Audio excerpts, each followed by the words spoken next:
Starting ಅಲ್ಲಿ ಯಾರೋ ಒಬ್ಬ ಫ್ರೆಂಡ್ ಹೇಳ್ಕೊಟ್ಟ, ಯಾವುದೋ ಒಂದು ಯೂಟ್ಯೂಬಲ್ಲಿ ಲೈಕ್ ಕಾಲ್ಸ್ ತಗೊಳ್ಳೋದು ಈ ಥರ ಎಲ್ಲ ಮಾಡ್ತಿರ್ತಾರೆ.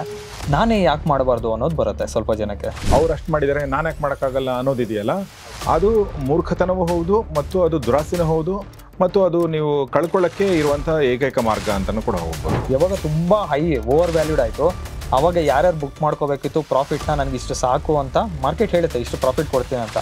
ಅವಾಗ ಯಾರ್ಯಾರು ತೊಗೊಂಡಿಲ್ಲ ಇವಾಗೆಲ್ಲ ಏನು ಮಾಡ್ತಿದ್ದಾರೆ, ಅವ್ರಿಗೆಲ್ಲ ಲಾಸಸ್ಸಲ್ಲಿದೆ. ಲಾಸ್ ಮಾಡೋವಂಥ ವ್ಯಕ್ತಿಗಳ ಮನಸ್ಥಿತಿ ಹೇಗಿರುತ್ತೆ ಅನ್ನೋದನ್ನು ನೋಡಿದ್ವಿ.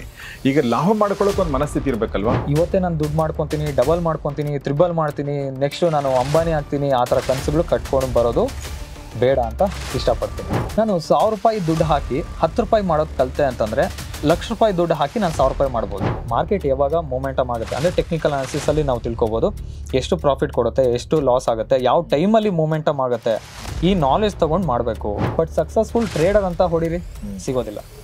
ಅಂದರೆ ಹುಡುಕ್ಬೇಕು ಅಂದರೆ ತುಂಬ ಕಮ್ಮಿ. ಸ್ಟಾಕ್ ಮಾರ್ಕೆಟ್ ಅಲ್ಲಿ ನೀವೇನಾದ್ರು ತಪ್ಪುಗಳು ಮಾಡ್ತಾ ಇದ್ದೀರಾ?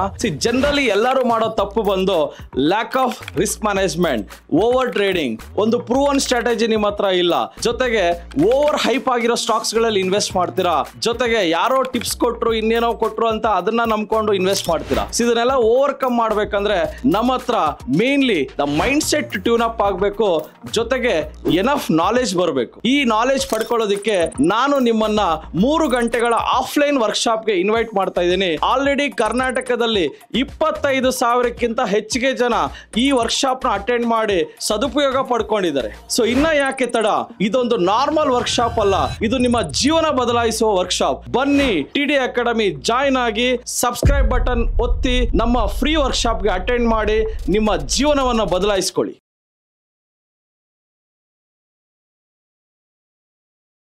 ಸೊ ನಾವು ಸ್ಟಾಕ್ ಮಾರ್ಕೆಟ್ ಬಗ್ಗೆ ಮಾತಾಡ್ತಾ ಇದ್ವಿ ಮತ್ತು ಸ್ಟಾಕ್ ಮಾರ್ಕೆಟ್ನ ಸೈಕಾಲಜಿ ಬಗ್ಗೆ ಮಾತಾಡುವಂಥ ಅರ್ಥ ಮಾಡ್ಕೊಳ್ಳೋ ಪ್ರಯತ್ನವನ್ನು ಮಾಡ್ತಾ ಇದ್ವಿ. ನಮಗೆ TDಯ ವೈಟ್ಫೀಲ್ಡ್ ಬ್ರಾಂಚ್ನ ಮುಖ್ಯಸ್ಥರಾಗಿರುವಂಥ ಪೃಥ್ವಿರಾಜ್ ನಮ್ಮೊಂದಿಗಿದ್ದಾರೆ. ಸರ್, ಈಗ ಕಮಿಂಗ್ ಟು ದ ಸೈಕಾಲಜಿ ಅಂತ ಮಾತಾಡೋದಾದರೆ, ಒಬ್ಬ ವ್ಯಕ್ತಿ ಲಾಸ್ ಮಾಡ್ಕೊಳ್ಳೋದು ಯಾಕೆ ಅಂತ ಯಾಕೆ ಕೇಳ್ತಾ ಇದ್ದೀನಿ ಅಂದರೆ, ಅದು ಅರ್ಥ ಮಾಡ್ಕೊಂಡ್ರೆ ಲಾಸ್ ಮಾಡ್ಕೊಳ್ಳೋಕೆ ಹೌದು, ಕಡಿಮೆ ಮಾಡ್ಕೊಳ್ಬೋದು, ಲಾಭ ಮಾಡ್ಕೊಳ್ಬೋದು ಅನ್ನೋ ದೃಷ್ಟಿಯಿಂದ. ಸೊ ಅದರಲ್ಲಿ ನಾನು ಯಾವ ಟಾಪಿಕ್ ಬಗ್ಗೆ ಹೇಳಬೇಕು ಅಂತಿದ್ದೀನಿ ಅಂದರೆ, ಲಾಸು 4-5 ಥರ ಆಗುತ್ತೆ ಸರ್. ಒಬ್ಬೊಬ್ರು ಒಂದೊಂದು ಥರ ರೀಸನ್ಸ್ ಮೇಲೆ ಲಾಸ್ ಮಾಡ್ತಾರೆ. ಒಂದು ಸ್ಕ್ಯಾಮ್ ಮುಖಾಂತರ ಲಾಸ್ ಮಾಡ್ಕೊಂಡ್ ಬರ್ತಾರೆ. ಈಗ ಸ್ಕ್ಯಾಮ್ಸ್ ಕಾಮನ್ ಆಗ್ಬಿಟ್ಟಿದೆ ಎಲ್ಲ ಒಂದು ಫೀಲ್ಡ್ ಅಲ್ಲೂ, ಎಲ್ಲ ಕಡೆನೂ ಸ್ಕ್ಯಾಮ್ಸ್ ಆಗುತ್ತೆ. ಸೊ ನೆಕ್ಸ್ಟ್ ಅದಾದ್ಮೇಲೆ ಆಸೆ ಹೋಗ್ತಾ ದುರಾಸೆ ಆಗುತ್ತೆ. ಸ್ಕ್ಯಾಮ್ ಅಂದ್ರೆ ಏನ್ ಆಕ್ಚುಲಿ? ಅಂದ್ರೆ ಈಗ ಸ್ಕ್ಯಾಮ್ ಅಂತಂದ್ರೆ ಏನ್ ಯಾವ ತರ ಸ್ಕ್ಯಾಮ್ ಆಗುತ್ತೆ ಅದ್ರ ಸ್ವಲ್ಪ ಡೀಟೇಲ್ ಆಗಿ ಹೇಳಿ. ಸೊ ದಟ್ ಈಗ ಜನರಿಗೆ ಈಗ ನಾವು ಮಾಡ್ತಾ ಇರೋದು ಕೂಡ ಸ್ಕ್ಯಾಮ್ ಅನಿಸ್ಬೋದು. ಇವ್ರೇನ್ ಮಾಡ್ತಾರೆ, ಇದು ಸ್ಕ್ಯಾಮ್ ಅಂತ ಅನ್ಸಿದ್ರೆ ನಾವೇನ್ ಮಾಡೋದು ಅಲ್ವಾ? ಯಾಕಂದ್ರೆ ಈಗ ನಾವು ಜೆನ್ಯೂನ್ ಆಗಿ ಮಾಡ್ತಾ ಇದೀವಿ, ಜೆನ್ಯೂನ್ ಅಟೆಂಪ್ಟ್ ಮತ್ತು ಜೆನ್ಯೂನ್ ಇಂಟೆನ್ಷನ್ ಇಟ್ಕೊಂಡು ಮಾಡ್ತಾ ಇದೀವಿ. ಇನ್ನೊಬ್ರು ಫೇಕ್ ಆಗಿ ಮಾಡೋರು ಕೂಡ ನಮ್ ಥರನೇ ಮಾಡ್ತಾರೆ, ಅವರು ಕೂಡ ನಮ್ಸೋ ಥರನೇ ಮಾಡ್ತಾರಲ್ವಾ? ಸೊ ಹಿಂಗಾಗಿ ಜನ ಹೆಂಗೆ ಐಡೆಂಟಿಫೈ ಮಾಡೋದು ಯಾವ್ದು ಸ್ಕ್ಯಾಮು, ಯಾವ್ದು ಒರಿಜಿನಲ್, ಯಾವ್ದು ಫೇಕು ಅಂತ ಹೇಳಿ ಪೃಥ್ವಿರಾಜ್? ಸೊ ಸ್ಕ್ಯಾಮ್ಸ್ ಬರೋದಕ್ಕಿಂತ ಮುಂಚೆ ನಾನು ಏನ್ ಹೇಳಕ್ ಇಷ್ಟಪಡ್ತೀನಿ ಅಂತಂದ್ರೆ, ಈಗ ಯಾರೇ ಒಬ್ಬ ವ್ಯಕ್ತಿ ಆಗಿರ್ಲಿ, ಇವಾಗ ನೀವು ನನಗೆ ಅನ್ನೋನ್ ಪರ್ಸನ್ ಅಂತ ತಗೋಣ, ನೀವು ನನಗೆ ಪರಿಚಯ ಇಲ್ಲ, ನಿಮ್ಗೆ ನಾನು ದುಡ್ಡು ಮಾಡಿಸಿ ಕೊಡ್ತೀನಿ ಅಂತ ಹೇಳಿದಾಗ ನೀವು ನನ್ನ ಹೇಗ್ ನಂಬ್ತೀರಾ? ಬ್ಲೈಂಡ್ ಆಗಿ ನಂಬೇಡಿ, ಅಂದ್ರೆ ಏನು ಯೋಚನೆ ಇಲ್ದೇನೆ ನಂಬಕ್ ಹೋಗ್ಬೇಡಿ ಈ ಕಾಲದಲ್ಲಿ ಅಂತ. ಜೀವನದಲ್ಲಿ ಅಂದ್ರೆ ಸ್ವಲ್ಪ ಜನ ಇರ್ತಾರೆ, ಯಾಕಂದ್ರೆ ಸ್ವಲ್ಪ ಜನಕ್ಕೆ ಕಷ್ಟದಲ್ಲಿರೋರಿಗೆ ಹೆಲ್ಪ್ ಮಾಡೋಣ ಅಥವಾ ಸಹಾಯ ಮಾಡೋಣ ಅನ್ನೋರು ಇರ್ತಾರೆ. ಆ ಥರ ತುಂಬಾ ಕಮ್ಮಿ ಇದ್ದಾರೆ. ಸೊ ಇವಾಗ ಸ್ಕ್ಯಾಮ್ಸ್ ಅಂತ ಬಂದ್ರೆ, ಇವಾಗ ನೀವು ದುಡ್ಡು ಮಾಡಬೇಕು, ನಾನು ನಿಮಗೆ ದುಡ್ಡು ಮಾಡಿಸ್ಕೊಡ್ತೀನಿ, ಇವಾಗ 100 ರೂಪಾಯಿ ನೀವು ದುಡ್ಡು ಮಾಡಿ ನನಗೆ 30 ರೂಪಾಯಿ ಕೊಡಿ ಅಥವಾ 50 ರೂಪಾಯಿ ಕೊಡಿ ಅಂತ ಹೇಳೋದು ಸ್ಕ್ಯಾಮ್ಸ್ ಆಗಿದೆ. ಇವಾಗ ನೀವು ಡಿಮ್ಯಾಟ್ ಅಕೌಂಟ್ ಒಂದು ಸಲ ಓಪನ್ ಮಾಡಿದ್ರೆ ನಿಮ್ಗೆ ಕಾಲ್ಸ್ ಬರೋಕ್ ಸ್ಟಾರ್ಟ್ ಆಗುತ್ತೆ. ಅದು ಯಾವುದೇ ಬ್ರೋಕರ್ ಆಗಿರ್ಲಿ, ಕಾಲ್ಸ್ ಬರೋದು ತುಂಬಾ ಜಾಸ್ತಿ ಆಗುತ್ತೆ. ಇದು ಡೇಟಾ ಗೊತ್ತಿದೆ, ಲೀಕ್ ಆಗುತ್ತೆ ಎಲ್ಲ ಕಡೆ, ಯಾಕಂದ್ರೆ ಮನಿ ಇಸ್ ಡೇಟಾ ಅಂತ ದುಡ್ಡು ಕೊಟ್ಟಾಗ ಎಲ್ಲ ಲೀಕ್ ಆಗುತ್ತೆ. ಈಗ ಏನ್ ಮಾಡ್ತಾರೆ ಅಂದ್ರೆ, ಈಗ ಸ್ಕ್ಯಾಮ್ಸ್ ಅಲ್ಲಿ ಇವಾಗ ನೀವು ಅಕೌಂಟ್ ಓಪನ್ ಮಾಡ್ತೀರಾ, ಸೊ ನಾನು ನಿಮ್ಗೆ ಫೋನ್ ಮಾಡ್ತೀನಿ, ಸರ್ ನೀವು ಡಿಮ್ಯಾಟ್ ಅಕೌಂಟ್ ಓಪನ್ ಮಾಡಿಸ್ಕೊಂಡಿದ್ದೀರಾ, ಏನ್ ರಿಟರ್ನ್ಸ್ ತೆಗಿತಾ ಇದ್ದೀರಾ, ಎಷ್ಟು ದುಡ್ಡು ಮಾಡ್ತಿದ್ದೀರಾ ಅಂತ ಕೇಳ್ತೀನಿ. ಯೂಶಲ್ ಆಗಿ ಹೊಸಬ್ರು ಜಾಸ್ತಿ ರಿಟರ್ನ್ಸ್ ಸಿಗಕ್ಕಾಗಲ್ಲ, ಯಾಕಂದ್ರೆ ಅವ್ರಿಗೆ ಭಯ ಇರುತ್ತೆ, ಜೊತೆಗೆ ಎಲ್ಲಿ ನಾನು ಹೂಡಿಕೆ ಮಾಡಬೇಕು ಅಥವಾ ಏನ್ ಮಾಡ್ಬೇಕು ಅನ್ನೋದು ಗೊತ್ತಿರಲ್ಲ. ಯಾರೋ ಒಬ್ರು ಸ್ನೇಹಿತರು ಹೇಳಿರ್ತಾರೆ ಅಥವಾ ಇನ್ನೊಬ್ರು ಯಾರೋ ಮಾಡ್ತಿರ್ತಾರೆ, ಅದು ನೋಡ್ಕೊಂಡು ಮಾಡೋದು ಆ ಥರ ಎಲ್ಲ ಮಾಡ್ತಿರ್ತಾರೆ. ಅವಾಗ ನಾನು ಪ್ರಚೋದನೆ ಮಾಡಿಸೋದು ನಿಮ್ಗೆ, ಹೇಗೆ ಸರ್ ನನಗೆ 1 ಲಕ್ಷ ಕೊಡಿ, ಅಥವಾ ನಿಮ್ಗೆ ಕಾಲ್ಸ್ ಕೊಡ್ತೀನಿ, ನಾನು ಹೇಳ್ದಂಗೆ ನೀವು ಆ ಒಂದು ಕಂಪ್ನಿಗಳಲ್ಲಿ ಹೂಡಿಕೆ ಮಾಡಿ, ನಿಮ್ಗೆ ಇಷ್ಟು ಲಾಭ ಆಗುತ್ತೆ, ಆ ಲಾಭಕ್ಕೆ ನನಗೆ ದುಡ್ಡು ಕೊಡಿ ಅಂತ ಹೇಳೋದಕ್ಕೆ ನಾನು ಸ್ಟಾರ್ಟ್ ಮಾಡ್ತೀನಿ. ಸೊ ಅವ್ರೇನ್ ಮಾಡ್ತಾರೆ, ಸರ್ ಇವಾಗ 100 ರೂಪಾಯಿಗೆ 50 ರೂಪಾಯಿ ಆಗುತ್ತೆ ಸರ್, ಸೊ ನಮಗೆ ಒಂದು 20 ರೂಪಾಯಿ 10 ರೂಪಾಯಿ ಆ ಥರ ಕಮಿಷನ್ ಕೊಡಿ ಅಂತ ಹೇಳೋದು. ಅವ್ರೇನ್ ಮಾಡ್ತಾರೆ, ನನಗೇನು ಗೊತ್ತಿಲ್ವಲ್ಲ, ಅವ್ರು ಕೊಟ್ಟರೆ ಅಟ್ಲೀಸ್ಟ್ ದುಡ್ಡು ಮಾಡಿಸ್ಕೊಡ್ತಾರಲ್ಲ, ಈ ತರ ಜನ ಏನ್ ಮಾಡ್ತಾರೆ, ಬ್ಲೈಂಡ್ ಆಗಿ ನಂಬೋದಕ್ಕೆ ಸ್ಟಾರ್ಟ್ ಮಾಡ್ತಾರೆ. ಅದು ತಪ್ಪದು.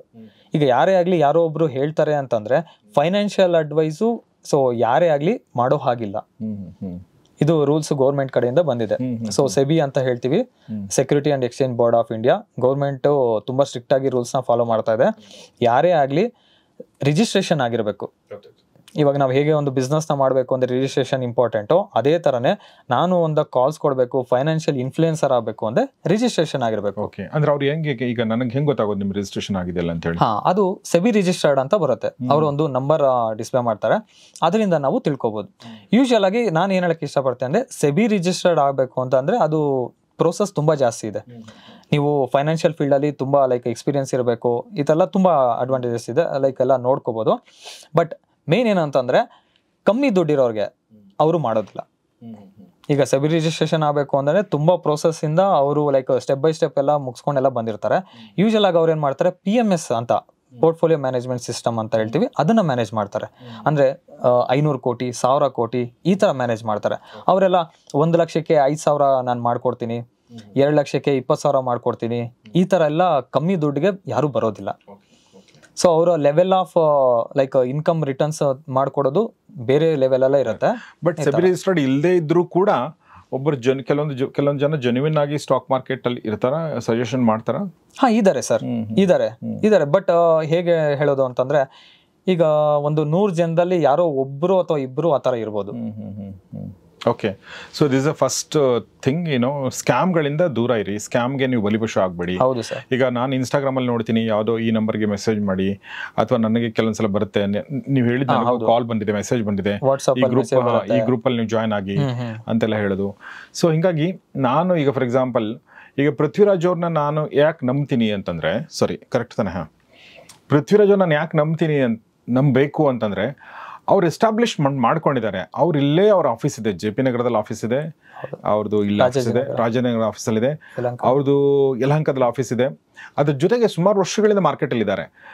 ಜೊತೆಗೆ ನನಗೆ ಗೊತ್ತಿರೋ ಎಷ್ಟೋ ಜನ ಅವ್ರ ಜೊತೆ ಕಾಂಟ್ಯಾಕ್ಟ್ ಇದ್ದಾರೆ. ಇದನ್ನ ಯಾಕೆ ಹೇಳ್ತಾ ಇದ್ದಾರೆ ಅಂದ್ರೆ, ನೀವು ಯಾರ ಜೊತೆನೋ ಮಾಡೋಕ್ಕಿಂತ ಮುಂಚೆ ನೀವು ಸ್ವಲ್ಪ ವಿಚಾರಿಸಿ, ಅವ್ರು ಯಾರಿಗೆ ಮಾಡಿದ್ದಾರೆ, ನಿಮ್ಮ ಪರಿಚಯದವ್ರಿಗೆ ಯಾರಾದರೂ ಲಾಭ ಮಾಡಿಕೊಟ್ಟಿದ್ದಾರೆ, ಅವ್ರದ್ದು ಆಫೀಸ್ ಎಲ್ಲಿದೆ, ಅವ್ರದ್ದು ಡಿಜಿಟಲ್ ಎಂಟಿಟಿ ಹೇಗಿದೆ, ಅವ್ರ ವೆಬ್ಸೈಟ್ ಇದೆಯಾ, ಅದೆಲ್ಲವೂ ಕೂಡ ಚೆಕ್ ಮಾಡಿ ನಿರ್ಧಾರ ಮಾಡ್ಕೊಳ್ಳಿ. ಸೊ ಇದು ಮೊದಲನೇದು. ಎರಡನೇದು ಪೃಥ್ವಿರಾಜ್, ಏನ್ ತಪ್ಪಾಗುತ್ತೆ? ಒಂದು ಸ್ಕ್ಯಾಮ್ಸ್ ಆದ್ಮೇಲೆ ನೆಕ್ಸ್ಟ್ ದುರಾಸೆ ಸರ್. ಆಸೆಯಿಂದ ದುರಾಸೆಗೆ ಹೋಗ್ತೀವಿ ಅಂತ. ಸೊ ಏನ್ ಮಾಡ್ತಾರೆ, ಸ್ಟಾರ್ಟಿಂಗ್ ಅಲ್ಲಿ ಯಾರೋ ಒಬ್ಬ ಫ್ರೆಂಡ್ ಹೇಳ್ಕೊಟ್ಟ, ಯಾವುದೋ ಒಂದು ಯೂಟ್ಯೂಬ್ ಅಲ್ಲಿ ಕಾಲ್ಸ್ ತಗೊಳ್ಳೋದು, ಈ ತರ ಎಲ್ಲ ಮಾಡ್ತಿರ್ತಾರೆ. ನಾನೇ ಯಾಕೆ ಮಾಡಬಾರ್ದು ಅನ್ನೋದು ಬರುತ್ತೆ ಸ್ವಲ್ಪ ಜನಕ್ಕೆ. ಅವಾಗ ಏನ್ ಮಾಡ್ತಾರೆ, ಕಲಿಯೋದಕ್ಕೆ ಸ್ಟಾರ್ಟ್ ಮಾಡ್ತಾರೆ. ಸೊ ಯಾವುದೇ ಒಂದು ಇನ್ಫಾರ್ಮೇಶನ್ ಆಗಲಿ, ಇವಾಗ ನೋಡಿ, ಇವಾಗ ಆನ್ಲೈನ್ ಅಂತ ಬಂದಾಗ ಯೂಟ್ಯೂಬ್ ಅಲ್ಲಿ ನಿಮ್ಗೆ ಎಲ್ಲಾ ಸೋರ್ಸಸ್ಸು ಸಿಗುತ್ತೆ. ಯಾಕೆ ನಾವು ಸ್ಕೂಲ್ಗೆ ಹೋಗದೆ ಎಲ್ಲ ಅದರಲ್ಲೇ ಕಲಿಬೋದು. ಇವಾಗ ಜಾಬ್ ರಿಲೇಟೆಡ್ ಅಷ್ಟೇ. ಇವಾಗ AI ಬಂದಿದೆ, AI ನಾವು ಯೂಸ್ ಮಾಡ್ಕೊಂಡು ಜಾಬು ಸಹ ನಾವು ಮಾಡ್ಕೋಬಹುದು. ಏನಕ್ಕೆ ಸ್ಕೂಲ್ಗೆ ಹೋಗ್ತೀವಿ? ಬಿಕಾಸ್ ಒಂದು ಪ್ರಾಪರ್ ಎಜುಕೇಶನ್ ಬೇಕು. ಏನೇ ಒಂದು ಮಾಡಬೇಕು, ಬಿಸ್ನೆಸ್ ಮಾಡಬೇಕು ಅಥವಾ ಏನಾದ್ರು ಒಂದು ಕೆಲಸ ಮಾಡಬೇಕು ಅಂದ್ರೆ ಒಂದು ಪ್ರಾಪರ್ ನಾಲೆಜ್ ಅನ್ನೋದು ಇಂಪಾರ್ಟೆಂಟ್. ಆ ನಾಲೆಜ್ ನಮ್ಗೆ ಎಲ್ಲಿ ಸಿಗುತ್ತೆ? ಯಾರ ಹತ್ರನಾರು ತಗೊಳ್ಳಿ, ಬಟ್ ಪ್ರಾಪರ್ ಗೈಡೆನ್ಸ್ ಮಾಡೋರ ಹತ್ರ ತಗೊಳ್ಳಿ ಅಂತ ನಾವು ಹೇಳಕ್ ಇಷ್ಟಪಡ್ತೀವಿ. ಸೊ ಇವಾಗ ನಾಲೆಜ್ ಅಂತ ಬಂದಾಗ, ಇವಾಗ ಯೂಟ್ಯೂಬ್ ಅಲ್ಲಿ ಇದೆ, ಬೇರೆ ಕಡೆ ಸೋರ್ಸಸ್ ತುಂಬಾ ಇದೆ, ಬಟ್ ಪ್ರಾಪರ್ ವೇ ನಲ್ಲಿ ಇರಬೇಕು, ಸ್ಟೆಪ್ ಬೈ ಸ್ಟೆಪ್ ಪ್ರೋಸೆಸ್ ಇರಬೇಕು. ಹೆಂಗ್ ಕನ್ವರ್ಟ್ ಆಗುತ್ತೆ ಅಂತ ಹೇಳ್ತೀನಿ. ಈಗ ನಾನು ಫಸ್ಟ್ ಸ್ಟ್ಯಾಂಡರ್ಡ್ ಓದ್ತೀನಿ, ಸೆಕೆಂಡ್ ಸ್ಟ್ಯಾಂಡರ್ಡ್ ಮಾಡ್ತೀನಿ, ಅದಾದ್ಮೇಲೆ ಸಿಲೆಬಸ್ ನನಗೆ ಡೈರೆಕ್ಟ್ ಆಗಿ 10th ಸ್ಟ್ಯಾಂಡರ್ಡ್ ಸಿಲೆಬಸ್ ಇರುತ್ತೆ. ಯಾವುದೋ ಒಂದು ಪ್ರೋಸೆಸ್, ಯಾಕಂದ್ರೆ ನಾನೊಂದು ಇನ್ಸ್ಟಿಟ್ಯೂಟ್ ಅಥವಾ ಬೇರೆ ಎಲ್ಲರೂ ಕಲೀಲಿಲ್ಲ ಅಂತಂದ್ರೆ, ಗುರುಗಳಿಲ್ಲ ಅಂತಂದ್ರೆ ಆ ಥರ ಪ್ರೋಸೆಸ್ ಇರುತ್ತೆ. ಅವಾಗ ಏನಾಗುತ್ತೆ, ಈ 3ನೇ ಸ್ಟ್ಯಾಂಡರ್ಡ್ 3rd ಸ್ಟ್ಯಾಂಡರ್ಡ್ ಇಂದ 9th ಸ್ಟ್ಯಾಂಡರ್ಡ್ಗೂ ಸಿಲೆಬಸ್ ನನ್ಗೆ ಗೊತ್ತಿರಲ್ಲ. ಇದೇ ತರ ಸ್ಟಾಕ್ ಮಾರ್ಕೆಟ್ ಅಲ್ಲೂ ಅಷ್ಟೇ, ಬೇಸಿಕ್ ಕಲ್ಕೊಂತೀವಿ, ಅಡ್ವಾನ್ಸ್ ಗೊತ್ತಿರಲ್ಲ, ಅದ್ರ ಬಗ್ಗೆ ಅದು ಹೇಗೆ ವರ್ಕ್ ಆಗುತ್ತೆ ಅನ್ನೋದು ಗೊತ್ತಿರಲ್ಲ. ಆಗೇನ್ ಮಾಡ್ತಾರೆ, ಸ್ಟಾರ್ಟಿಂಗ್ ಅಲ್ಲಿ ಪ್ರಾಫಿಟ್ ಮಾಡ್ತಾರೆ, ಹೋಗ್ತಾ ಹೋಗ್ತಾ ಹೋಗ್ತಾ ನಾನು ಹೇಳ್ದಂಗೆ ಆಗ್ಲೇ, ಸೊ 1000 ಮಾಡಿರೋದು ನಾನು 10,000 ಮಾಡ್ತೀನಿ ನೆಕ್ಸ್ಟ್ ತಿಂಗಳು, ಅದಾದ್ಮೇಲೆ 1,00,000 ಮಾಡ್ತೀನಿ ಅಂತ ಹೋಗ್ತಾರೆ. ಬಟ್ ಆ ತರ ಮಾರ್ಕೆಟ್ ಅಲ್ಲಿ ಆಗೋದಿಲ್ಲ. ಅವಾಗ ಏನ್ ಮಾಡ್ತಾರೆ, 1,000 ಆಗಿರೋ 10,000ಕ್ಕೆ 1,000 ಮಾಡ್ತಾರೆ, ಹೋಗ್ತಾ ಹೋಗ್ತಾ ಒಂದು 15,000ವರೆಗೂ ಮಾಡ್ತಾರೆ, ಒಟ್ಟಿಗೆ 15,000 ಹಾಕ್ತಾರೆ. ಮಾರ್ಕೆಟ್ ಕಂಪ್ಲೀಟ್ ಆಗಿ ಲಾಸ್ನ ಮಾಡಿ ಕೊಡುತ್ತೆ. ಓಕೆ. ಸೊ ಅಂದ್ರೆ ನಿಮ್ಗೆ ಸರಿಯಾದ ಜ್ಞಾನ ಇಲ್ಲದೆ ಇರುವಂತದ್ದು, ಮತ್ತು ಸರಿಯಾದ ಜ್ಞಾನ ಇಲ್ಲದೆ ಇದ್ದು ನೀವು ದುರಾಸೆನೂ ಪಡ್ತಾ ಇದ್ದೀರಾ. ಸೊ 2 ಕಾರಣಗಳಿಂದ ನೀವು ಲಾಸ್ ಅನ್ನ ಮಾಡ್ಕೊಳ್ತೀರಾ ಅನ್ನೋದು ಬಹಳ ಮುಖ್ಯ. ಸೊ ಇಲ್ಲಿ ದುರಾಸೆ ಅಂದ್ರೆ ಏನ್ ಆಕ್ಚುಲಿ ಅಂತ ಒಂದು ಪ್ರಶ್ನೆ ಬರುತ್ತೆ ಅಲ್ವಾ. ಈಗ ನೀವು 5 ಲಕ್ಷ, ಈಗ ಫಾರ್ ಎಕ್ಸಾಂಪಲ್ ನೀವು 5 ಲಕ್ಷ ಮಾಡ್ತಾ ಇದ್ದೀರಾ ಅಂತ ಅನ್ಕೊಳ್ಳಿ. ಓಕೆ, ನಾನು 50,000 ಮಾಡ್ತಾ ಇದ್ದೀನಿ, ನೀವು 5 ಲಕ್ಷ ಮಾಡ್ತಾ ಇದ್ದೀರಾ, ನಾನು 50,000 ಮಾಡೋನು, ನಾನು ನಾಳೆ 1 ಲಕ್ಷ ಮಾಡಬೇಕು ಅಂದ್ರೆ ನೀವು ನಂಗೆ ದುರಾಸೆ ಅಂತ ಬಂದ್ಬಿಡ್ತೀರಾ. ಫಾರ್ ಎಕ್ಸಾಂಪಲ್ ಹೇಳ್ತಿರೋದು. ನನಗನ್ಸುತ್ತೆ ನೀವು 5 ಲಕ್ಷ ಮಾಡೋರು ನನಗೆ 1 ಲಕ್ಷ ಮಾಡೋದು ದುರಾಸೆ ಅಂತಿರಲ್ಲ ಅಂತ ನಾನು ಅನ್ಕೊಳ್ಬಹುದು. ಬಟ್ ಆಕ್ಚುಲಿ ಪ್ರಶ್ನೆ ಏನಂದ್ರೆ, ನೀವು 5 ಲಕ್ಷ ಮಾಡ್ಬೋದು, 5 ಕೋಟಿನೂ ಮಾಡ್ಬೋದು, ಬಟ್ ಅದಕ್ಕೆ ಪ್ರಾಪರ್ ಆಗಿರೋ ವೇನಲ್ಲಿ, ಆ ದಾರಿನಲ್ಲಿ, ಆ ನಾಲೆಜ್ ಮೂಲಕ ಹೋಗ್ಬೇಕು ಅಲ್ಲಿಗೆ. ಅಂದ್ರೆ ಸತತವಾಗಿ ನಾವು ಪ್ರಯತ್ನ ಪಡ್ತಾ ಸ್ಟೆಪ್ ಬೈ ಸ್ಟೆಪ್ ಹೋಗ್ಬೇಕು ಅಂತ ಹೇಳಕ್ಕೆ ಇಷ್ಟಪಡ್ತೀನಿ. ಸೊ ಅದು ಎಲ್ಲಕ್ಕಿಂತ ಮುಖ್ಯ. ಸೊ ಹಿಂಗಾಗಿ ಅವ್ರು ಅಷ್ಟ್ ಮಾಡಿದಾರೆ, ನಾನ್ ಯಾಕೆ ಮಾಡಕ್ಕಾಗಲ್ಲ ಅನ್ನೋದಿದೆಯಲ್ಲ, ಅದು ಮೂರ್ಖತನವೂ ಹೌದು, ಮತ್ತು ಅದು ದುರಾಸೆನೂ ಹೌದು, ಮತ್ತು ಅದು ನೀವು ಕಳ್ಕೊಳ್ಳಕ್ಕೆ ಇರುವಂತ ಏಕೈಕ ಮಾರ್ಗ ಅಂತಾನು ಕೂಡ ಹೌದು. ಯಾಕಂದ್ರೆ ಅವ್ರು ಏನ್ ಮಾಡಿದಾರೆ ನಂಗೆ ಗೊತ್ತಿಲ್ವಲ್ಲ. ಅವ್ರು 5 ಲಕ್ಷ ಮಾಡ್ತಾರೆ ಅಂದ್ರೆ ಅವ್ರು ಏನ್ ಕಲ್ಕೊಂಡಿದ್ದಾರೆ, ಎಷ್ಟು ದಿನ ಶ್ರಮ ಪಟ್ಟಿದ್ದಾರೆ ನಂಗೆ ಗೊತ್ತಿಲ್ವಲ್ಲ. ಸೊ ಹಿಂಗಾಗಿ ಆ ಶ್ರಮ ಪಡುವಂಥದ್ದು, ಆ ನಾಲೆಜ್ ಗಳಿಸುವಂಥದ್ದು, ಅನುಭವ ಪಡ್ಕೊಳ್ಳುವಂಥದ್ದು ಸರಿಯಾದ ರೀತಿಯಲ್ಲಿ ಪಡ್ಕೊಳ್ಳೋದು ಬಹಳ ಮುಖ್ಯ. ಹೌದು ಸರ್. ಸೊ ಜೊತೆಗೆ ಇದೆಲ್ಲವೂ ಇದ್ದು ಕೂಡ, ನಾಲೆಜ್ ಎಲ್ಲ ಇದೆ, ಅದ್ರ ದುರಾಸೆ ಕೂಡ ಬಂದಾಗ ತೊಂದರೆ ಆಗುತ್ತೆ. ಹೌದು ಸರ್. ಓಕೆ. ಸೊ ದುರಾಸೆಯಿಂದ ಏನಾಗುತ್ತೆ ಅನ್ನೋದನ್ನ ನಮ್ಮ ಪೃಥ್ವಿರಾಜ್ ಅವರು ಹೇಳಿದ್ರು. ಇದ್ರ ಜೊತೆಗೆ ಇನ್ನೊಂದು ಏನೋ ಇನ್ನೊಂದು ಏನ್ ಹೇಳ್ಬೇಕಂತಾನೆ, ನಾವು ಮಾರ್ಕೆಟ್ ಅಲ್ಲಿ ಟ್ರೇಡಿಂಗ್ ಅನ್ನೋದು ತುಂಬಾ ಜಾಸ್ತಿ ಹುಚ್ಚು ತರ ಬೆಳೆದ್ಬಿಟ್ಟಿದೆ. ಸೊ ಹೇಗೆ ಅಂತಂದ್ರೆ, ಆ ಹುಚ್ಚುತನದಿಂದ ನಾವು ಏನ್ ಮಾಡ್ತಾ ಇದೀವಿ, ಏನ್ ಮಾಡ್ಬೇಕು ಅನ್ನೋದೇ ಮರ್ತೋಗ್ಬಿಡ್ತಾರೆ. ಸೊ ಅದಕ್ಕೆ ನಾವು ಟ್ರೇಡ್ ಅಂತ ಬಂದಾಗ, ಸೊ ಅಲ್ಲಿ ಎಮೋಷನಲ್ ಆಗಿ ಟ್ರೇಡ್ ಮಾಡೋದು ಒಂದು ಪ್ರಾಬ್ಲಮ್ ಆಗುತ್ತೆ. ನೆಕ್ಸ್ಟ್ ಓವರ್ ಟ್ರೇಡಿಂಗು, ರಿವೆನ್ಸ್ ಟ್ರೇಡಿಂಗ್ ಅಂತ ಹೇಳ್ಬೋದು. ಸೊ ಎಮೋಷನಲ್ ಟ್ರೇಡಿಂಗ್ ಅಂದ್ರೆ ಏನು, ಇವಾಗ ನಮ್ಗೆ ಗ್ರೀನ್ ಕಲರ್ ಕ್ಯಾಂಡಲ್ಸ್ ಬರ್ತಿರುತ್ತೆ, ದುಡ್ಡು ಬೆಳೀತಾ ಇದೆ.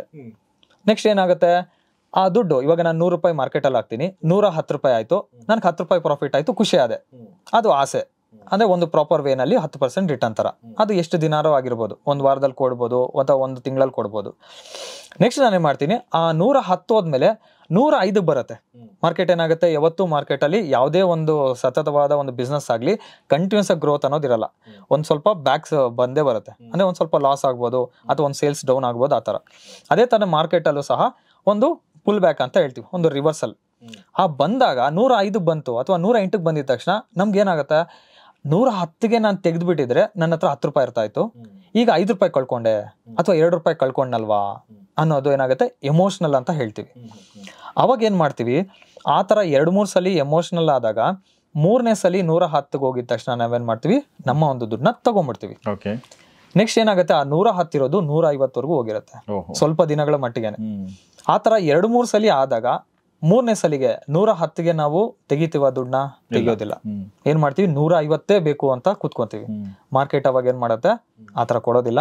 ಮತ್ತೆ 100ಗೆ ಬರುತ್ತೆ, 190ಗೆ ಹೋಗುತ್ತೆ, 80-50ಗೆ ಬಂದ್ ಕೂತ್ಕೊಳ್ಳುತ್ತೆ. ಇವಾಗ ಸೇಮ್ ಪ್ರೆಸೆಂಟ್ ಸಿಚುಯೇಷನ್ ಮಾರ್ಕೆಟ್ ಹಾಗೆ ಆಗಿರೋದು.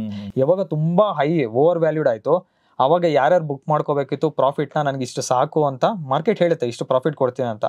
ಅವಾಗ ಯಾರ್ಯಾರು ತಗೊಂಡಿಲ್ಲ, ಇವಾಗೆಲ್ಲ ಏನ್ ಮಾಡ್ತಿದ್ದಾರೆ, ಅವ್ರಿಗೆಲ್ಲ ಲಾಸಸ್ ಅಲ್ಲಿದೆ. ಸೊ ಹೆಂಗ್ ಗೊತ್ತಾಗೋದು ಅದು ಅದೇ ಪೀಕು ಅಂತ ಹೇಳಿ, ಅದೇ ಪ್ರಶ್ನೆ ಅಲ್ವಾ? ಹಾ ಸರ್. ಸೊ ಅದಕ್ಕೆ ಫಂಡಮೆಂಟಲ್ ಅನಾಲಿಸಿಸ್ ಅನ್ನೋದಕ್ಕಿಂತ ಟೆಕ್ನಿಕಲ್ ಅನಾಲಿಸಿಸ್ ಅಂತ ಹೇಳ್ಬೋದು. ಒಂದು ಮಾರ್ಕೆಟ್ ರಿಯಾಕ್ಟ್ ಮಾಡೋದು, ಇವಾಗ ಯಾವುದೇ ಒಂದು ನ್ಯೂಸ್ ಆಗ್ಲಿ, ಒಳ್ಳೆ ನ್ಯೂಸ್ ಸ್ಪ್ರೆಡ್ ಆಗಲ್ಲ ಸರ್ ಬೇಗ, ಹೌದಾ? ಕೆಟ್ಟ ನ್ಯೂಸ್ ಚಿಕ್ಕದಿರ್ಲಿ, ಅದು ತುಂಬಾ ಸ್ಪ್ರೆಡ್ ಆಗ್ಬಿಡುತ್ತೆ, ಜೊತೆಗೆ ಜನಕ್ಕೆ ಬೇಗ ಗೊತ್ತಾಗ್ಬಿಡುತ್ತೆ. ಸೊ ಮಾರ್ಕೆಟ್ ಅಲ್ಲೂ ಅದೇ ತರನೇ, ಒಂದು ನೆಗೆಟಿವ್ ಸಣ್ಣ ನ್ಯೂಸ್, ನೆಗೆಟಿವ್ ನ್ಯೂಸ್, ಅದು ಮಾರ್ಕೆಟ್ಗೆ ಎಫೆಕ್ಟ್ ಆಗದೇ ಇದ್ರೂ ಪರವಾಗಿಲ್ಲ, ಸಣ್ಣ ನ್ಯೂಸ್ ಸಿಕ್ಕರೂ ಸಾಕು, ಎಲ್ಲ ಏನ್ ಮಾಡ್ತಾರೆ, ಪ್ಯಾನಿಕ್ ಸೆಲ್ಲಿಂಗ್ ಅಂತ ಹೇಳ್ತೀವಿ. ಭಯ ಬಿದ್ದು ಎಕ್ಸಿಟ್ ಮಾಡ್ತಾರೆ. ಅದು ಎಮೋಷನಲ್ ಆಗು ಕನ್ವರ್ಟ್ ಆಗುತ್ತೆ. ಹೇಗೆ, ಇವಾಗ ಯಾವುದೋ ಒಂದು ವಾರ್ ಸಿಚುಯೇಷನ್ ಆಯ್ತು, ಭಯ ಬಿದ್ದು ಎಲ್ಲ ಪ್ರಾಫಿಟ್ ನ ಬುಕ್ ಮಾಡ್ಕೊಂತಾರೆ. ಅದಿನ್ನೂ ಪ್ರಾಫಿಟ್ ಕೊಡೋ ಚಾನ್ಸಸ್ ಇರುತ್ತೆ, ಬಟ್ ಈ ಒಂದು ಪೀಕ್ ಅಲ್ಲಿ ಯಾರ್ಯಾರು ಬೈ ಮಾಡಿರ್ತಾರೆ ಅವರೆಲ್ಲ ಸೆಲ್ ಮಾಡಿರ್ಬೋದು. ಸೊ ಈ ತರ ಕಾರಣಗಳು ಇರುತ್ತೆ ಸರ್. ಅದೊಂದು ಎಮೋಷನಲ್. ನೆಕ್ಸ್ಟ್ ಓವರ್ ಟ್ರೇಡಿಂಗ್ ಹೇಗೆ ಅಂತಂದ್ರೆ, ಇವಾಗ ಬೆಳಗ್ಗೆ ಮಾರ್ಕೆಟ್ 9:15 ಓಪನ್ ಆಗುತ್ತೆ, 3:00 ಕ್ಲೋಸ್ ಆಗುತ್ತೆ. 9:15 ಆದ್ಮೇಲೆ ನಾನು ಒಂದು ಟ್ರೇಡ್ ನ ತಗೊಳ್ತೀನಿ, ಈ ಒಂದು ಸ್ಟಾಕ್ ಬೆಳೆಯುತ್ತೆ ಅಂತೇಳಿ. ಅದಾದ್ಮೇಲೆ ನನಗೆ ಒಂದು 100 ರೂಪಾಯಿ ಎಕ್ಸಾಂಪಲ್ ಚಿಕ್ಕದಾದ ಅಮೌಂಟ್ ತಗೋಣ, 100 ರೂಪಾಯಿಗೆ ಒಂದು 2ರಿಂದ 3 ರೂಪಾಯಿ ಬಂತು, 2-3% ಬಂತು. ನೆಕ್ಸ್ಟ್ ನಾನೇನ್ ಮಾಡ್ತೀನಿ, ನನಗೆ ಒಂದು ಪ್ರಾಪರ್ ಒಂದು ಡಿಸಿಪ್ಲಿನ್ ಇರೋದಿಲ್ಲ, ಅಲ್ಲೇನ್ ತಪ್ಪು ಮಾಡ್ತೀನಿ, 3 ರೂಪಾಯಿ ಬಂತು, ನೆಕ್ಸ್ಟ್ ಇನ್ನೊಂದು 3 ರೂಪಾಯಿ ಮಾಡೋಣ, ನೆಕ್ಸ್ಟ್ ಇನ್ನೊಂದು 4 ರೂಪಾಯಿ ಮಾಡೋಣ, ನೆಕ್ಸ್ಟ್ ಇನ್ನೊಂದು 5 ರೂಪಾಯಿ ಮಾಡೋಣ ಅದೇ ದಿನದಲ್ಲಿ ಅಂತ. ಸೊ ಓವರ್ ಟ್ರೇಡಿಂಗ್ ಮಾಡೋದು ಅಂದರೆ ಮಾರ್ಕೆಟ್ ಹೇಳುತ್ತೆ ಈ ಟೈಮಿಂದ ಈ ಟೈಮಲ್ಲಿ ನಾವು ದುಡ್ಡು ಮಾಡ್ಬೋದು ಅಂತ ಎಲ್ಲ ನಮ್ಗೆ ಗೊತ್ತಾಗುತ್ತೆ. ಲೈಕ್ ಒಂದು ಪ್ರಾಪರ್ ಎಜುಕೇಷನ್ ತೊಗೊಂಡಾಗ ಗೊತ್ತಾಗುತ್ತೆ. ಬಟ್ ಇಲ್ಲೇನು ಮಾಡ್ತೀವಿ, ಇನ್ನೊಂದು 3 ರೂಪಾಯಿ ಬರಲಿ, ಇನ್ನೊಂದು 2 ರೂಪಾಯಿ ಬರಲಿ ಅಂತ ನಾವು ಟ್ರೇಡ್ ಮಾಡೋದಕ್ಕೆ ಹೋಗ್ತೀವಿ. ಆ ಥರ ಆದಾಗ ಏನಾಗುತ್ತೆ, ಓವರ್ ಟ್ರೇಡಿಂಗ್ ಆಗುತ್ತೆ. ಸೊ ದಿನದಲ್ಲಿ ಒಂದು ನೋಡಿ, ಇವಾಗ ನಾವೇನು ಮಾಡ್ತೀವಿ, ರಾತ್ರಿ ಹೊತ್ತು ಮಲಗ್ತೀವಿ, ಬೆಳಿಗ್ಗೆ ಹೊತ್ತು ಎದ್ದಿರ್ತೀವಿ. ಅಂದರೆ ಅದು ಪ್ರಾಪರ್ ಟೈಮಿಂಗ್ಸ್. ಇವಾಗ ರಾತ್ರಿ ಹೊತ್ತು ಎದ್ದು ಮತ್ತೆ ಬೆಳಿಗ್ಗೆ ಹೊತ್ತು ನಾವು ಮಲಗಿದಾಗ ಅದು ಪ್ರಾಪರ್ ಟೈಮ್ ಅಲ್ವಾ? ಹೌದಾ ಸರ್? ಅದೇ ಥರನೇ ಇವಾಗ ನೈಟ್ ಯೂಶಲ್ ಆಗಿ 9 to 10 best way to sleep, time to sleep ಅಂತ ಹೇಳ್ತೀವಿ. ಅಂದರೆ ನಾವು 12 ಗಂಟೆ 1 ಗಂಟೆ 2 ಗಂಟೆವರೆಗೂ ಎದ್ದಿರ್ತೀವಿ, ಮೂವಿ ನೋಡೋದಾಗ್ಲಿ ಅಥವಾ ಬೇರೆ ಒಂದು ರೀಲ್ಸ್ ನೋಡೋದು, ಈ ಥರ ಎಲ್ಲ ಮಾಡ್ತೀವಿ. ಅವಾಗ ಏನಾಗುತ್ತೆ, ನಮ್ಮ ಹೆಲ್ತ್ ಅನ್ನೋದು ಹಾಳಾಗುತ್ತೆ. ಅಂದರೆ ಅದು ಪ್ರಾಪರ್ ವೇ ಅಲ್ಲ. ಅದೇ ಥರನೇ ಇಲ್ಲೂ ಸಹ ಅಷ್ಟೇ. ನಾವೇನು ಮಾಡಬೇಕು, ಮಾರ್ಕೆಟ್ ಯಾವಾಗ ಮೊಮೆಂಟಮ್ ಆಗುತ್ತೆ ಅಂದರೆ ಟೆಕ್ನಿಕಲ್ ಅನಾಲಿಸಿಸಲ್ಲಿ ನಾವು ತಿಳ್ಕೊಬೋದು ಎಷ್ಟು ಪ್ರಾಫಿಟ್ ಕೊಡುತ್ತೆ, ಎಷ್ಟು ಲಾಸ್ ಆಗುತ್ತೆ, ಯಾವ ಟೈಮಲ್ಲಿ ಮೊಮೆಂಟಮ್ ಆಗುತ್ತೆ, ಈ ನಾಲೆಜ್ ತೊಗೊಂಡು ಮಾಡಬೇಕು. ಎಲ್ಲ ಟೈಮಲ್ಲೂ ನನಗೆ ಬೇಕಾಗಿರೋ ಥರ ದುಡ್ಡು ಬರಬೇಕು ಅಂತ ನಾನು ಹಾಕಿದ್ರೆ ಅದು ಆ ಥರ ಆಗೋದಿಲ್ಲ. ಎಸ್, ನಿಮಗೆ ಹೆಂಗೆ ಸೈಕಾಲಜಿ ಇದೆಯೋ ಮಾರ್ಕೆಟ್ ಕೂಡ ಒಂದು ಸೈಕಾಲಜಿ. ಹೌದು ಸರ್, ಅದು ಬ್ಯಾಲೆನ್ಸ್ ಮಾಡುತ್ತೆ ಪ್ರತಿಯೊಂದನ್ನು ಕೂಡ.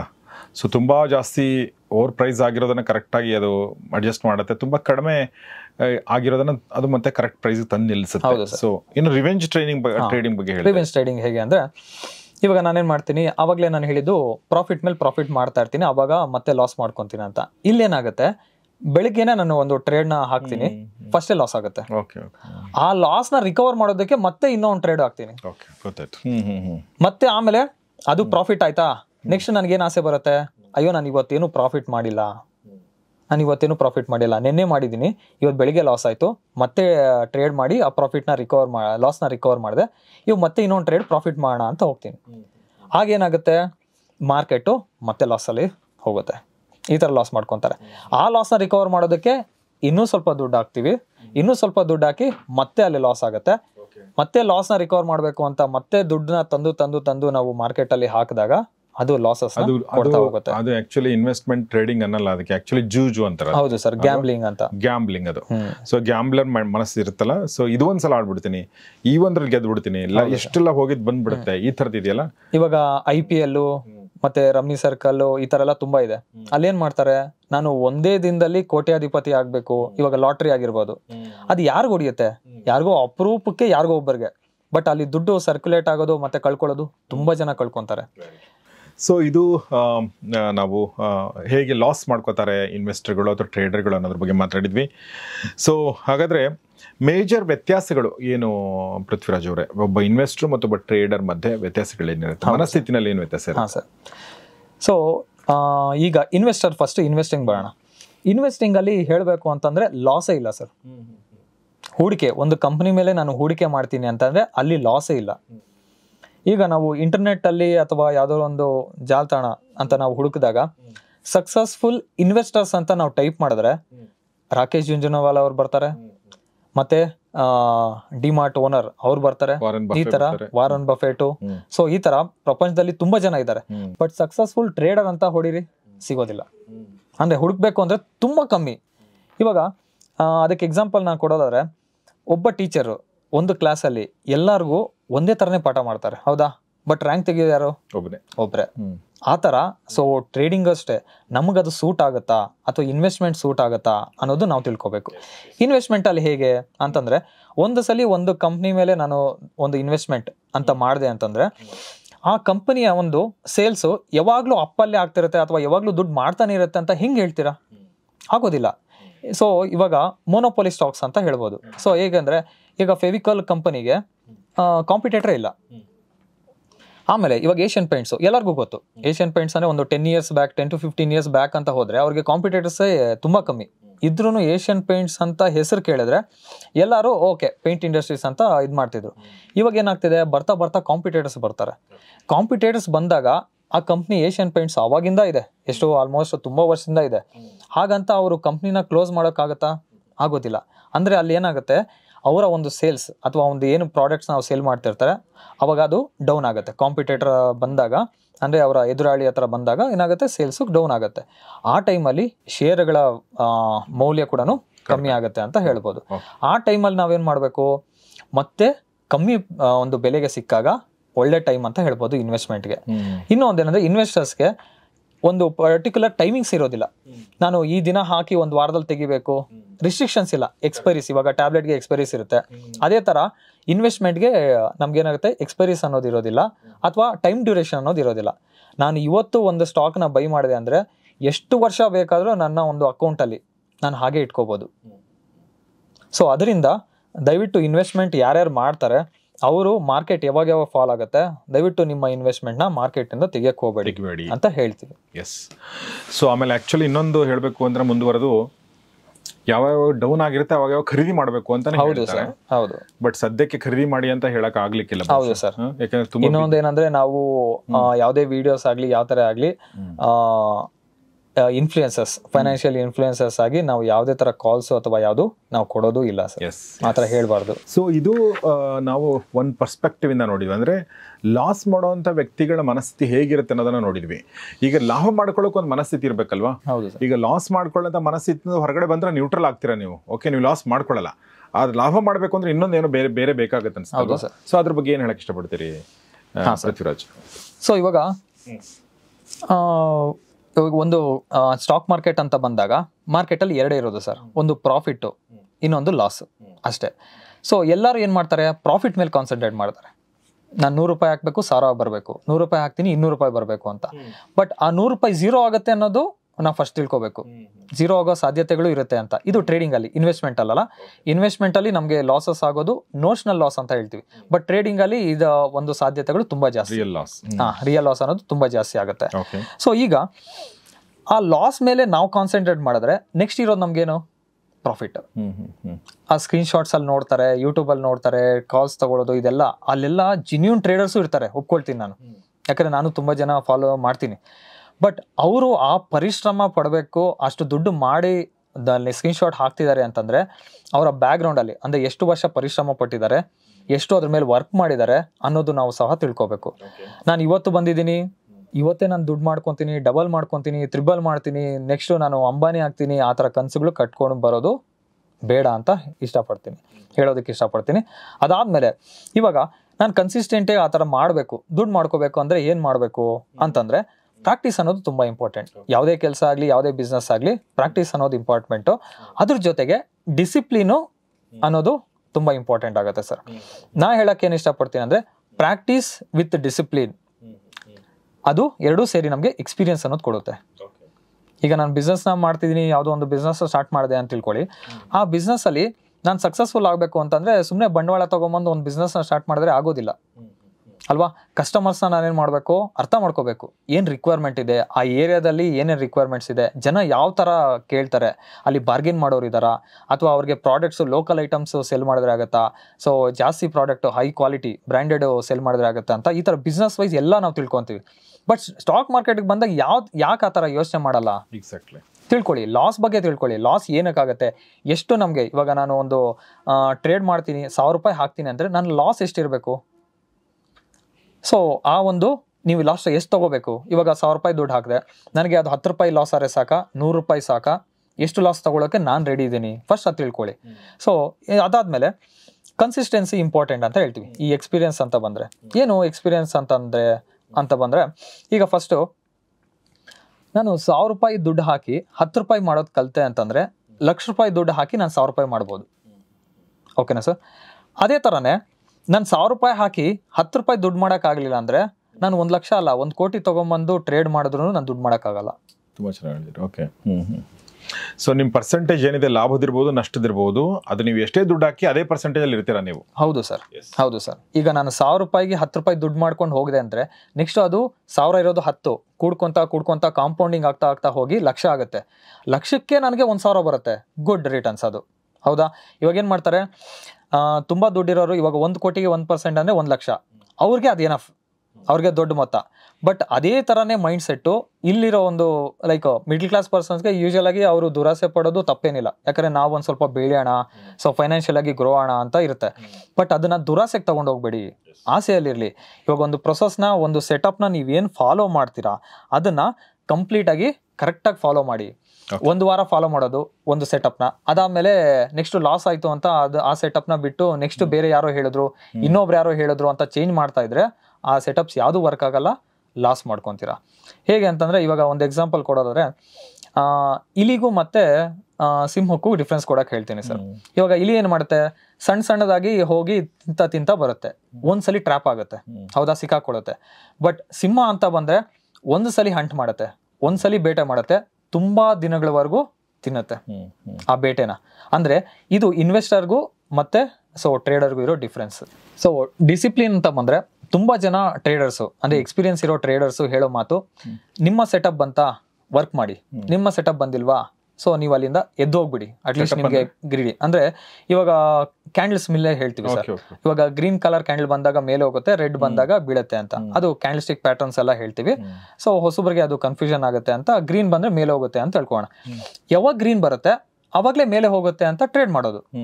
ಗ್ರೀನ್ ಬಂದ್ಮೇಲೆ ಮತ್ತೆ ರೆಡ್ ಬರುತ್ತಲ್ಲ ಅಂತ ನಾವ್ ಅನ್ಕೊಂಡ್ರೆ ಮಾರ್ಕೆಟ್ ಕೊಡಲ್ಲ, ರೆಡ್ ಬಂದ ಮೇಲೆನೆ ಮಾರ್ಕೆಟ್ ಬೀಳುತ್ತೆ ಅಂತ ನಾವು ಸೆಲ್ ಮಾಡ್ಬೇಕು. ಇವ್ರು ಏನ್ ಮಾಡ್ತಾರೆ, 4-5 ಕ್ಯಾಂಡಲ್ ಗ್ರೀನ್ ಬಂದಿದ ತಕ್ಷಣ ಓಕೆ ಇಷ್ಟು ಮೇಲೆ ಹೋಗಿದ್ಯಲ್ಲ, ₹100 ಇರೋದು 150 ಹೋಯ್ತಲ್ಲ, ಬರ್ಲೇಬೇಕಲ್ವಾ ಕೆಳಗಡೆ ಅಂತ ನಾವು ಅನ್ಕೊಳ್ತೀವಿ. ಬಟ್ ಆತರ ಆಗೋದಿಲ್ಲ ಮಾರ್ಕೆಟ್ ಅಲ್ಲಿ. ಸೊ ಈ ತರ ಒಂದು ಸೈಕಾಲಜಿನ ನಾವು ಕರೆಕ್ಟ್ ಆಗಿ ಒಂದು ಎಜುಕೇಶನ್ ಮುಖಾಂತರ ತಗೋಬೇಕು. ಅದಕ್ಕೋಸ್ಕರ ಅವ್ರು ಏನ್ ಹೇಳೋದಂದ್ರೆ, ದಿನಕ್ಕೆ ಯಾವಾಗ ಸೆಟಪ್ ಬರುತ್ತೆ ಮ್ಯಾಕ್ಸಿಮಮ್ ಅಂದ್ರೆ 3 to 4 ಟೈಮ್ಸ್ ಅಷ್ಟೇ, ಇಲ್ಲ 2 to 3 ಟೈಮ್ಸ್ ಬರುತ್ತೆ.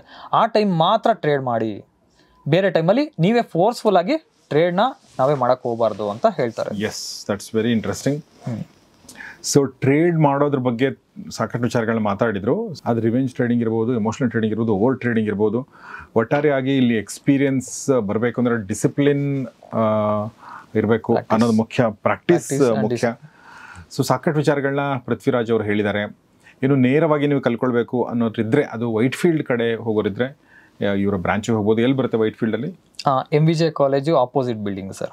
ಓಕೆ, ಈಗ ಶುರು ಆಗ್ತಾ ಇದೆ. ಹೌದು ಸರ್. ಸೊ ಅವ್ರ ನಂಬರ್ನ ನಾವು ನಮ್ಮ ಸ್ಕ್ರೀನ್ ಮೇಲೆ ಹಾಕಿರ್ತೀವಿ, ಯಾರಿಗೆಲ್ಲ ಇಂಟ್ರೆಸ್ಟ್ ಇದೆ ಅವರು ಹೋಗ್ಬೋದು. ಯಲಹಂಕದಲ್ಲಿದೆ, ರಾಜಾಜಿನಗರದಲ್ಲಿದೆ ಮತ್ತು JP ನಗರದಲ್ಲಿದೆ. ಸೊ ನಮ್ಮ ಆಫೀಸ್ ಹತ್ತಿರದಲ್ಲೇ ಇದೆ. ಇನ್ನು ಕರ್ನಾಟಕ ಅಂತ ನೋಡೋದಾದ್ರೆ ದಾವಣಗೆರೆನಲ್ಲಿದೆ ಮತ್ತು ಮೈಸೂರು ಮತ್ತು ಧಾರವಾಡದಲ್ಲಿ. ಸೊ ಅಲ್ಲೂ ಕೂಡ ಅದರ ನಂಬರ್ಗಳನ್ನ ಕೂಡ ಡಿಸ್ಕ್ರಿಪ್ಷನ್ ಪುನೀತ್ ಅವ್ರು ಹಾಕಿರ್ತಾರೆ. ನಿಮ್ಮ ಅನುಕೂಲ ನೋಡಿಕೊಂಡು ನೀವು ಅದನ್ನು ಕಲಿತು ಆಮೇಲೆ ಮಾಡಿ ಅಂತ ಹೇಳಕ್ಕೆ ಇಷ್ಟಪಡ್ತೀನಿ. ಮತ್ತು ಈ ಥರ ಬಿದ್ದಾಗ ಕಲಿಯೋದಿದೆಲ್ಲ ಬಹಳ ಮುಖ್ಯ. ಈಗ ನಿಮಗೆ ಬಂದರೆ ಬಹುಶಃ ನಿಮ್ಗೆ ಒಳ್ಳೆ ಎಜುಕೇಷನ್ ಸಿಗುತ್ತೆ. ಯಾಕೆಂದರೆ ಈ ಪ್ರಾಬ್ಲಮ್ಗಳಿಂದ ಕಲಿಯೋದು ತುಂಬ ಇರುತ್ತೆ. ಆ್ಯಕ್ಚುಲಿ ನಮ್ಗೆ ಅನಿಸುತ್ತೆ ಪ್ರಾಬ್ಲಮನ್ನು ಬೇಜಾರು ಮಾಡ್ಕೋತೀವಿ, but they very important valuable lessons ಇರುತ್ತೆ ಆ ಟೈಮಲ್ಲಿ ಕಲಿಯುವಂಥದ್ದು. ಹೀಗಾಗಿ ದಯವಿಟ್ಟು ಕಲೀರಿ, ಆಮೇಲೆ ಇನ್ವೆಸ್ಟ್ ಮಾಡಿ ಅಥವಾ ಟ್ರೇಡರ್ ಆಗಿ ನಿಮಗೇನು ಅನಿಸುತ್ತೆ ಅದನ್ನು ಮಾಡಿ ಅಂತ ಹೇಳ್ತಾ ಇವತ್ತಿನ ಎಪಿಸೋಡ್ ಮುಗಿಸ್ತೀನಿ. ಮುಗಿಸೋಕ್ಕಿಂತ ಮುಂಚೆ ನಮ್ಮ ಪೃಥ್ವಿರಾಜ್ ಅವರಿಗೆ ತುಂಬ ತುಂಬ ಧನ್ಯವಾದ sir. Thank you so much. Thank you. So ಸ್ನೇಹಿತರೆ, ಇದು ಪೃಥ್ವಿರಾಜ್ ಅಂದರೆ TD ಅಕಾಡೆಮಿಯ ವೈಟ್ ಫೀಲ್ಡ್ ಬ್ರಾಂಚ್ನ ಮುಖ್ಯಸ್ಥರು. ಅವ್ರ ಜೊತೆ ಮಾತಾಡಿದ್ವಿ, ಸಾಕಷ್ಟು ವಿಚಾರಗಳನ್ನ ಮಾತಾಡಿದ್ವಿ. ವಿಶೇಷವಾಗಿ ಸ್ಟಾಕ್ ಮಾರ್ಕೆಟ್ ಹಿಂದಿನ ಸೈಕಾಲಜಿ ಅಂದರೆ ಇನ್ವೆಸ್ಟರ್ ಸೈಕಾಲಜಿ ಮತ್ತು ಟ್ರೇಡರ್ ಸೈಕಾಲಜಿ ಮತ್ತು ಮುಖ್ಯವಾಗಿ ಮಾಡುವಂಥ ತಪ್ಪುಗಳೇನು ಮತ್ತು ಸರಿಗಳೇನು ಅನ್ನೋದ್ರ ಬಗ್ಗೆ ಮಾತಾಡಿದ್ವಿ. ನಿಮಗೆ ಇದು ಇಷ್ಟ ಆಗಿದೆ ಅಂತ ಭಾವಿಸ್ತೀನಿ. ಇದರ ಹೊರತಾಗಿ ಏನಾದರೂ ಪ್ರಶ್ನೆಗಳಿದ್ರೆ ದಯವಿಟ್ಟು ಅದನ್ನು ಕಮೆಂಟ್ ಬಾಕ್ಸಲ್ಲಿ ತಿಳಿಸಿ, ನಿಮ್ಮ ಅನಿಸಿಕೆಗಳನ್ನ ಕಮೆಂಟ್ ಬಾಕ್ಸಲ್ಲಿ ತಿಳಿಸಿ ಮತ್ತು ನಿಮ್ಮೆಲ್ಲ ಸ್ನೇಹಿತರೊಂದಿಗೆ ಇದನ್ನು ಶೇರ್ ಮಾಡಿ. ನೋಡ್ತಾರೆ ಗೌರಿ ಶೆಟ್ಟಿ ಸ್ಟುಡಿಯೋ ಮತ್ತು ನೋಡ್ತಾರೆ ಮಹಾಮನಿ ಕಾರ್ಯಕ್ರಮ. ನಮಸ್ಕಾರ.